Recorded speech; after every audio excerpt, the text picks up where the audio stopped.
The sound of a human lung collapsing is distinct.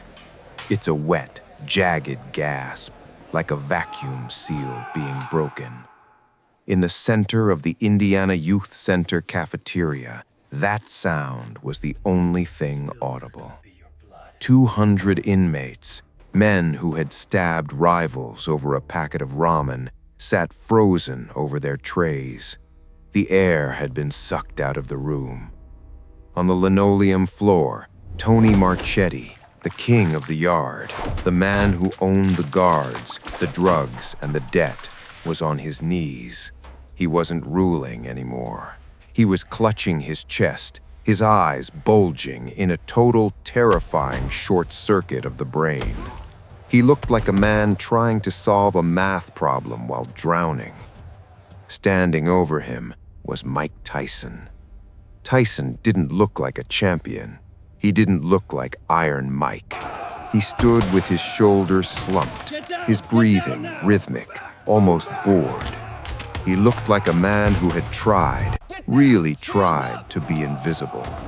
But in a concrete box built on dominance, silence isn't viewed as peace. It's viewed as an invitation. Tony Marchetti had sent the invitation. Mike Tyson had just RSVP'd. But to understand how the prison's hierarchy was dismantled in 4 seconds flat, we have to rewind. We have to go back to the moment the lock clicked. Indiana, 1993. Mike Tyson was inmate 922335. That was the only stat that mattered. No belts, no millions, just a drab jumpsuit and a 6x8 cell. His strategy was simple: ghost mode. He read his books, he stared at the floor, he treated the prison politics like a radioactive isotope. Get too close and you rot. But gravity is a law of physics you can't negotiate with. And inside these walls, Mike was the heaviest object in the universe. Lunchtime, the killing floor. The cafeteria smelled of industrial bleach and boiled cabbage, the scent of misery. It was a chaotic ecosystem of white supremacists, Latin kings, and lifers, all screaming over the clatter of plastic trays. Mike moved through the line like a shadow. Scoop of gray potatoes, slice of mystery meat, carton of warm milk. He kept his chin tucked, eyes on his boots, heading for the civilian table in the back corner. The table for guys who just wanted to do their time and go home. He sat down. He picked up his plastic fork. Then the noise died. It wasn't a gradual quiet. It was an abrupt, violent silence, spreading from the front doors like a shockwave. Mike felt it before he saw it, the shift in air pressure, the primal instinct that tells a gazelle the wind has changed. He didn't look up. He just gripped the plastic fork a little tighter. Boots on linoleum, heavy, deliberate. Not the shuffle of an inmate, but the strut of a landlord coming to collect. Tony Marchetti was walking a straight line through the sea of tables. He was 6'2" of pure prison granite, 42 years old, with forearms like telephone poles, and eyes that had seen everything and felt nothing. 6 lieutenants flanked him, a flying wedge of violence cutting through the room. They weren't getting food, they were hunting. Mike chewed his potatoes. Don't engage, he told himself. Just eat. The boot stopped. A shadow fell over Mike's tray, blocking out the fluorescent hum. The 2 inmates sitting across from Mike didn't say a word. They didn't finish their bites. They scrambled backward, chairs screeching against the floor, fleeing the blast radius. Mike was alone. Tyson. The voice was wet gravel, arrogant. Mike took a slow breath, expanding his diaphragm. He set the fork down. He looked up. Marchetti was smiling. It was the smile of a man who discovers a winning lottery ticket in the trash. He hooked a thumb into his belt, leaning in, invading the intimate space that gets people killed in prison. "We have a situation," Marchetti said. He didn't whisper. He projected. He was performing for the gallery. "You've been here months. You walk around like a mute, like you're better than this place." Marchetti circled the table, his fingers trailing across the plastic surface. His crew fanned out, blocking the exits. "I'm eating, Tony," Mike said. His voice was soft, high-pitched, barely a whisper. "I'm just eating." "That's the problem," Marchetti laughed, a sharp bark. He slammed both hands onto the table, leaning his whole weight on them. The tray rattled. "You work for me," Marchetti hissed, his face inches from Mike's. "You give me the clout, I give you the protection. You refuse, you're not a legend anymore. You're just another body I have to dispose of."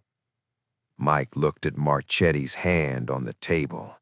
He looked at the heavy, crude steel ring on Marchetti's middle finger, a weapon in plain sight. The ghost was dead. The prisoner was gone. Mike looked up. His eyes had changed. The softness had evaporated, replaced with the flat, dead shark eyes that had terrified the world. "I don't work for anyone," Mike said. The whisper was gone. This was iron. Marchetti's smile vanished. His authority had been challenged in front of 200 killers. He couldn't walk away now. His ego wouldn't let him. He made the mistake, the final mistake. Marchetti reached out. His hand moved toward Mike's tray, grabbing the carton of milk, a gesture of total dominance, taking food from another man's plate. "Then you don't eat," Marchetti sneered. Mike didn't flinch. He didn't stand up. He just rotated his hips in the chair, the kinetic energy coiling through his spine like a spring being compressed to its breaking point.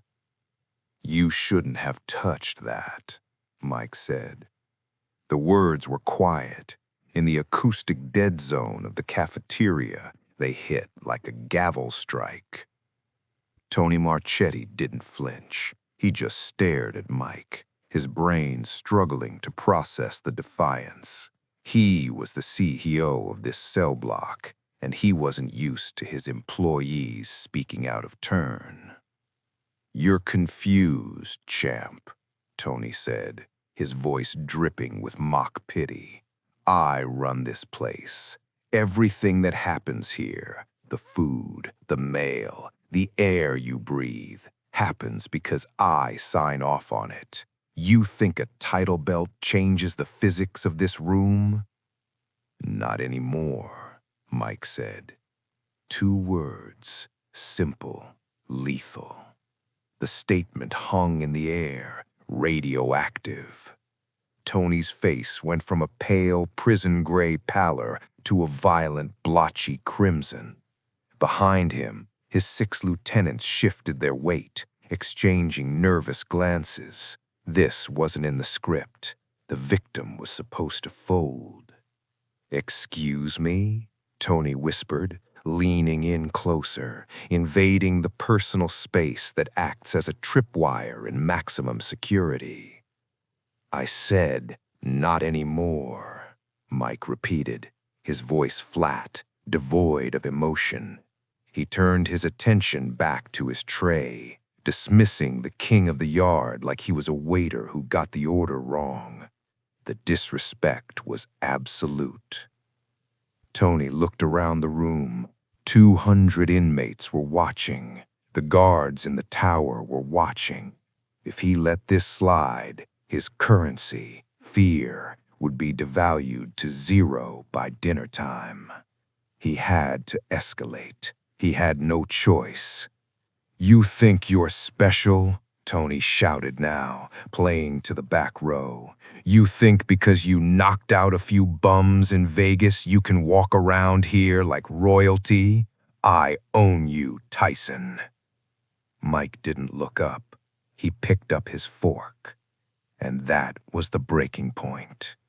Tony's arm lashed out, a wild, sweeping backhand that struck Mike's tray. The sound was deafening. The tray cartwheeled off the table, sending the gray mashed potatoes and the carton of milk splattering across the linoleum floor. It was a mess. It was humiliating. In the economy of prison violence, spilling a man's food is a formal declaration of war. It's a spit in the face. The cafeteria gasped, a collective intake of breath that sucked the oxygen right out of the room. Mike looked down on the food on his boots. He looked at the milk pooling in the cracks of the tile. Then slowly he raised his eyes to Tony. The look on Mike's face wasn't anger. It was something far worse. It was the cold, clinical detachment of a butcher eyeing a side of beef. It was the look he wore walking into the ring in Tokyo. "That was a mistake," Mike said. Tony laughed, but the sound was thin, brittle. "What are you gonna do? Cry to the warden? Go ahead, tough guy. Make a move." Mike stood up. The scraping of his chair against the floor sounded like a scream. He stood there for a heartbeat, his hands loose at his sides. Every inmate braced for the explosion. But it didn't come. "I'm gonna get another tray," Mike said. He stepped around the mess, sidestepping Tony, and began walking back toward the serving line. The tension in the room didn't break. It curdled. It was a power move of a different kind, absolute dismissal.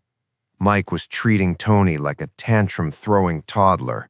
He was de-escalating, walking away, choosing the high road. But Tony couldn't take the high road. He was trapped by his ego. He watched Mike's back, saw the other inmates whispering, and he snapped. He sprinted 3 steps and cut Mike off, planting himself directly in the path to the serving line. "You're not going anywhere," Tony roared. He shoved Mike hard in the chest. "Not until you acknowledge who runs this yard." Mike stumbled back a half step, catching his balance instantly. The tray in his hand was still empty. He looked at Tony's hand on his chest. "Last chance. Move." "Make me," Tony spat. He shoved Mike again, harder this time, winding up for it. The clock stopped. Mike set the plastic tray down on the nearest table. He did it gently, with deliberate care. Then he turned. His hands didn't come up in a wild, flailing street fight posture. They snapped up into the peekaboo guard, elbows tucked tight to the ribs, chin buried behind the shoulder, gloved by invisible leather. It was a professional violence. Tony saw it, panicked, and threw a right hand. It was a wide, looping haymaker, a bar fight punch that telegraphed its arrival a week in advance. Mike didn't even blink. He slipped the punch, moving his head 3 inches to the left. The air from Tony's fist fanned his ear. Then Mike fired. The first shot was a left hook to the body, buried deep into the soft tissue just below the ribs. It was surgical. It targeted the liver, the body's reset button. The air exploded out of Tony's lungs with a wet, ugly sound.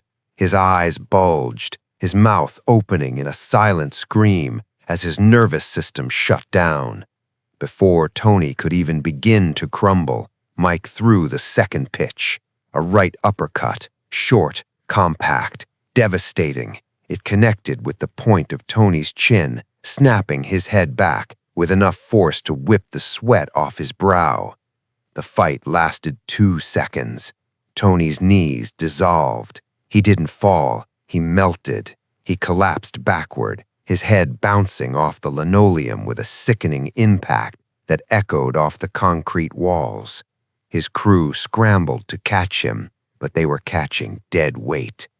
Tony Marchetti lay on the floor, his eyes rolled back into his head, his limbs twitching in the chaotic misfire of a concussed brain. He was gasping, fighting for oxygen that his body refused to intake. Mike stood over him, barely breathing heavy. He looked down at the fallen king, then back up at the 6 terrified lieutenants. He didn't say a word. He didn't have to. The cafeteria was silent. No one moved. No one cheered. This wasn't a movie victory. This was a public execution. Then the siren cut through the air. The red strobes on the walls began to flash. The doors at the far end of the cafeteria burst open, and the riot squad poured in. Helmets, shields, batons drawn. Mike looked at the guards rushing toward him, then looked back down at Tony, whose skin was turning a terrifying shade of blue. The twitching had stopped. Tony wasn't moving at all. Mike felt a cold knot form in his stomach. He had just wanted to eat his lunch, but as the first guard slammed him against the wall and the cuffs bit into his wrists, Mike realized the terrifying truth. He hadn't just won a fight. He had just broken the spine of the prison's ecosystem. And as he looked at the guard's face, he saw something that scared him more than any opponent ever had. The guard wasn't arresting him for fighting. He was looking down at Tony's lifeless body, then back at Mike with wide, panicked eyes. "Tyson," the guard whispered, fumbling for his radio. "What did you do? He's not breathing." For a sickening moment, the cafeteria hung in suspended animation, the kind of silence where you can hear the blood rushing in your own ears.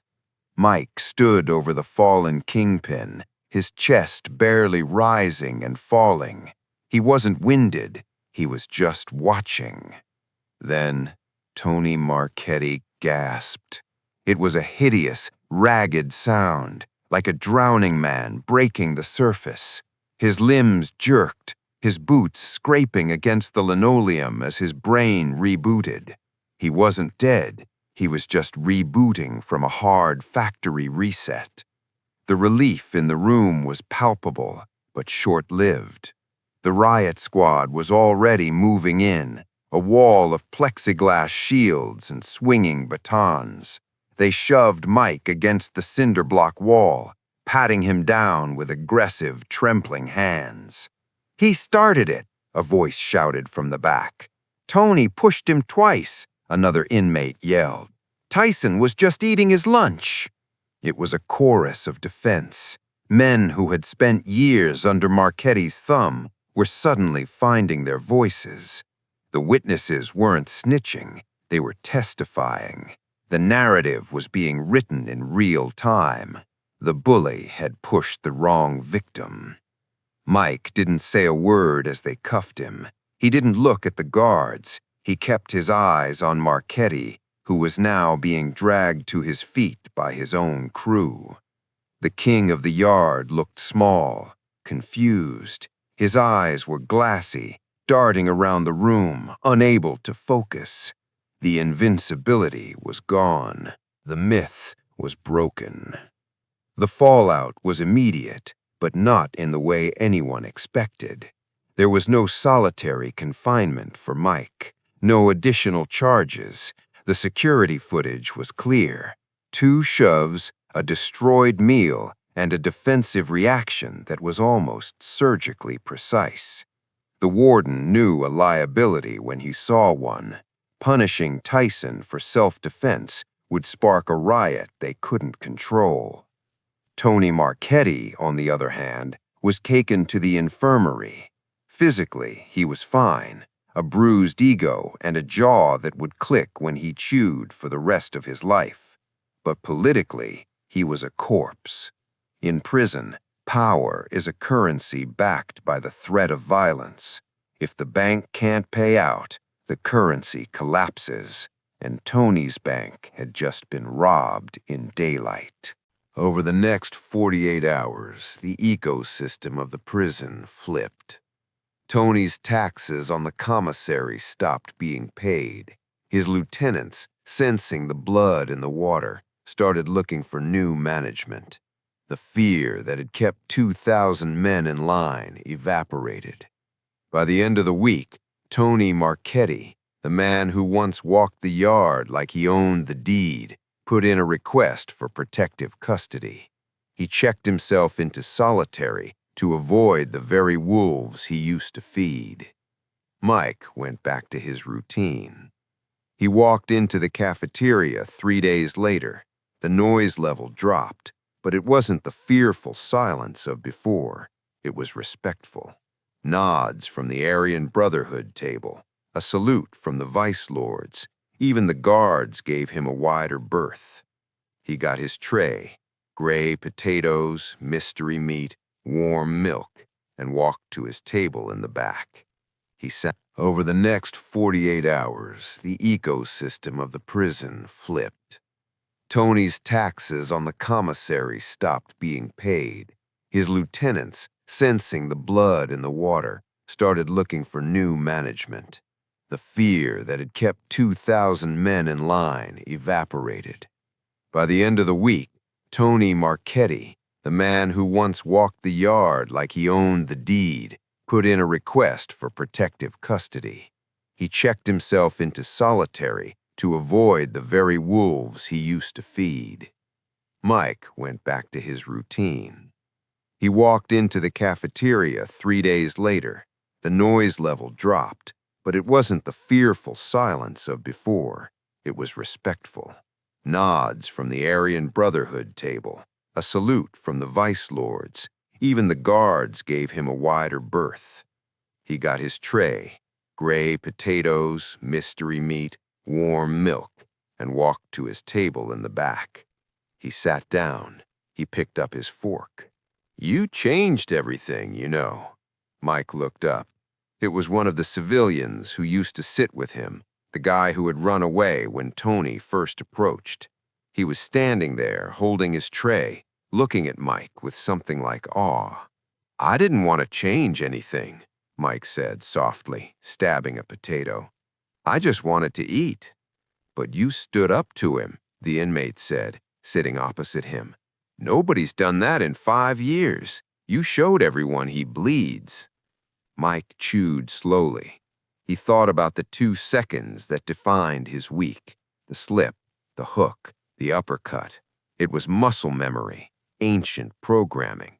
But the lesson wasn't about fighting. "Sometimes you don't have a choice," Mike said, his voice low. "You give them every chance to walk away. You use your words. You swallow your pride. But when they put their hands on you, you have to show them where the line is." The inmate nodded, cutting his meatloaf. "Well, thanks. The air's easier to breathe in here now." Mike finished his meal in peace. For the rest of his sentence, he was a ghost again, but a ghost with teeth. He read his books. He did his push-ups. He counted down the days. But as he walked back to his cell that night, the steel bars shutting close behind him, Mike realized something. He'd walked into that cafeteria a victim of circumstance. He walked out a legend. The guards did their count. The lights flickered and dimmed to the night setting. The prison settled into its restless sleep. Mike lay on his cot, staring at the concrete ceiling. He closed his eyes, listening to the sounds of the cell block, the coughing, the snoring, the distant clanging of gates. He was safe. He was respected. The king of the yard who refused the crown. But in the darkness, a thought drifted through his mind, cold and sharp. Tony Marchetti was in protective custody now. He was safe from the inmates, But word travels fast in the system, and the friends Tony had on the outside, the cartel connections, the mob ties, they wouldn't appreciate their business being disrupted by a boxer. Mike turned over, pulling the thin blanket up to his chin.